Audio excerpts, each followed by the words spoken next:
Ini saya ingin bercerita tentang apa yang terjadi di anak-anak K5 selama 4 hari berturut-turut ini. Jadi mereka mengalami jamahan Tuhan tanpa bisa saya prediksi. Awalnya memang dari persiapan lesson plan yang ada, Tuhan tuh menggerakkan saya untuk membuat perjamuan kudus di tengah-tengah anak K5 ini. Tapi saya bilang sama Tuhan, Tuhan, pokoknya kalau engkau mau anak-anak ini melakukan perjamuan kudus, engkau harus siapkan mereka. Jangan sampai perjamuan kudus ini hanya jadi momen atau event biasa atau sampai dipermainkan oleh anak-anak. Jadi di hari Selasa saya udah mulai tulis kata-kata yang akan mereka pelajari untuk mereka baca karena ini anak TKB. Terus tiba-tiba ada satu anak yang teriak, I love you Jesus. Dan setelah itu disambung dengan ada anak-anak yang mulai menyanyikan lagu I love you Lord.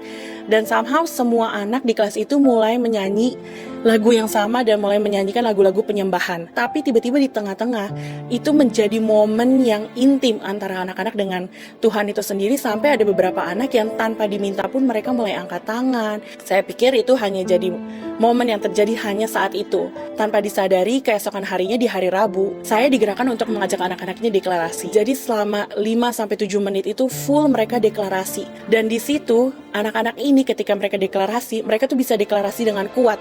Kayak kita di PG, mereka benar-benar bisa mengatakan setiap deklarasi itu dengan kuat, dengan bahasa tubuh mereka deklarasi dengan kuat, sampai guru asisten di kelas itu dia merinding karena dia bisa melihat ada dua anak yang mereka tuh seperti benar-benar di dalam hadirat Tuhan ketika sedang mendeklarasikan hal tersebut. Karena sebelumnya saya udah mencoba melatih mereka untuk deklarasi, tapi belum pernah sampai se-powerful ini. Keesokan harinya tibalah hari perjamuan kudus. Di situ saya cerita nih, makna perjamuan kudus itu apa sih? Tujuan perjamuan kudus itu ke anak-anak itu apa? Di momen perjamuan kudus itu, mereka tuh benar-benar bisa melakukan itu dengan serius. Itu benar-benar momen yang kusyuk gitu.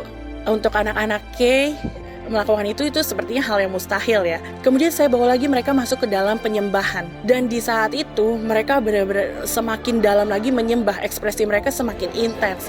Mereka angkat tangan, mereka tutup mata, dan mereka sungguh-sungguh. Dan ketika saya buka mata, itu saya benar-benar merinding karena saya melihat kesungguhan hati mereka untuk menyembah. Sampai saya bisa melihat Tuhan Yesus itu keliling dan menjamah kepala setiap anak. Selama 15 menit untuk menyembah itu, mereka benar-benar fokus menyembah Tuhan dan merasakan jamahan Tuhan. Gak ada yang ke-distract dengan hal apapun. Di saat itulah ada kesaksian dari beberapa anak. Ada satu anak yang ngomong, Miss, aku ngerasa ada sentuhan di rambut aku, makanya aku nunduk dan nangis. Kemudian ada satu anak lagi, iya Miss, aku juga nangis karena aku bisa ngerasa Tuhan tuh He touch my heart. Dan tanpa disangka-sangka, anak-anak yang biasanya hanya bertahan 5 menit untuk duduk, mereka tuh bisa 15 menit mendengarkan firman itu dengan serius. Anak yang selama ini pasif, entah kenapa dia bisa angkat tangan dan mengekspresikan cintanya ke Tuhan.